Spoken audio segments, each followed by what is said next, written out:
Okay, so today I'm going to talk about painting concrete floors. Now this is a finished basement, and the floors, as you can see, have been beat up over the years, and it looks like they painted over the concrete with some, looks like kind of yellowish paint. And as you can see, the scuff marks and the flaking of the concrete over the years of the paint. And what I did was, this process here is going to take a while because I've done a few concrete floors in my life, and what I found out is that just like with any type of paint, the longest part is going to be the prep work. So first thing you want to do is make sure you scrape up any loose paint. You know, this is a small scraper. I actually bought one of those handheld scrapers, and I'll show you what they look like here. So this is a handheld scraper that I bought at Home Depot. The pole is extendable, so it'll save your back. I think I paid $35 for that one, and you also want to get some replacement blades that go at the end of the scraper here. And those are, I think, $8 or $9, and one blade is probably good for one room, so I'll suggest you buy that if you're going to do a project like this. You'll save your back, and for $42, I said that's well worth the money. And after I scraped the floors, what I did was I just used this 150 grit. It's for drywall, but it's 150 grit, and it fits onto the end of this pole here. It just snaps onto,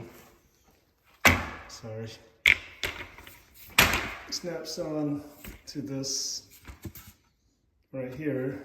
This is normally used for drywall, but you want about 150 grit because it will allow the paint to bind onto the floor, because this surface here has already been painted over. So per the manufacturer, you don't need to use an acid to scuff it up. You could just scuff it up with some sandpaper, or they just tell you to use detergent like dish soap and water, and that's what I did as well. Just get a mop after you sand everything down, and just mop it up. Use some dish soap and water to mop everything up, and always make sure that you have a nice clean surface when you're ready to paint. Like I said, the prep work is going to take the longest because you're doing a lot of you're going to be doing a lot of vacuuming and sweeping and vacuuming and scraping and vacuuming again until you get it get enough to be ready for painting. And it won't always be a perfect job, so that's another thing you want to keep in mind, is that, you know, there's no way I could scrape up all of this paint. It would take me forever. And they sell those scrapers, floor scrapers, that you could rent. They also sell those, but you can rent them. But for this project here, I don't want to deal with it. It's a lot of work. I've done that before with hardwood floors, and it's a lot of work. So in the past, I had pretty decent luck just using paint and doing the method that I just told you to do. And I always follow the manufacturer's recommendations. I bought this Behr Concrete and Garage 1-part epoxy coating, and the good thing about this one, it's interior, but also it's got primer in it, so that will save you an extra step. And this is also interior exterior, as you can see, and it also has recommendations as far as what you need to do. And this covers about 300 to 400 square foot. If it's a rough spread and smooth like this, is 400 to 500 square foot. And concrete normally takes up a lot of paint, so always keep that in mind. And the dry time is not too bad. It's 4 to 6. Dry time is 1 hour. Dry to the touch, 46 hours. This is recent recoat, yeah. So that's not too bad. And it says to soap and waters to clean it up. And just follow the manufacturer's recommendations. Always do that, because if you don't, you're going to have bad results. So hopefully I could get this coated in about an hour or two. First coat of that concrete paint.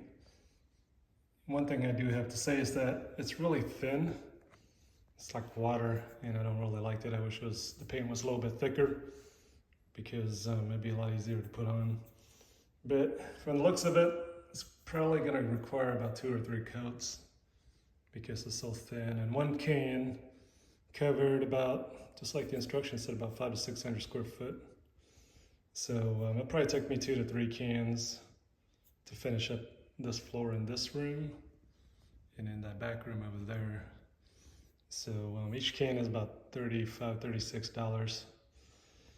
So would I recommend this can of paint? I don't know yet, we'll see. But so far I'm not really impressed because it's so thin. And I'll come back and finish the coat tomorrow because it's getting late, and we'll see the finished product. Well, here is the finished product. I ended up putting on 3 coats because this is a high traffic area. And I think it turned out pretty decent.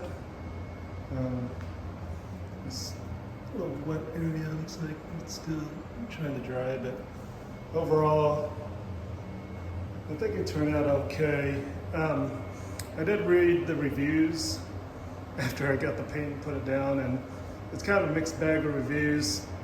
Out of 5 stars, some people gave this paint 1 star, and others gave it 4 or 5 stars. And what I realized is that the ones that gave it a low rating, looks like they were using this paint in their garage, and they were complaining about it peeling off from tire marks. So what I would tell you is that if you're going to use a paint like this for your garage, don't waste your time or your money, because the reality is you're probably not going to be able to make your garage look like a showroom floor and keep it that way for a long period of time if you're only spending a couple $100 on paint. If you want longevity and you want quality, then you're going to dish out the big bucks like the dealerships do. So with that said, the verdict is still out with this paint because I haven't had any heavy traffic usage out of it yet. So maybe in a year or 2 I could do another video and give you a review. But overall, I think it looks okay. You know, it took me 3 coats. The paint was a lot thinner than I thought it would be. So yeah, this is it. If you like what I have to say, hit the subscribe button and the like button for the YouTube algorithm, and looking forward to hearing your comments below. Thanks.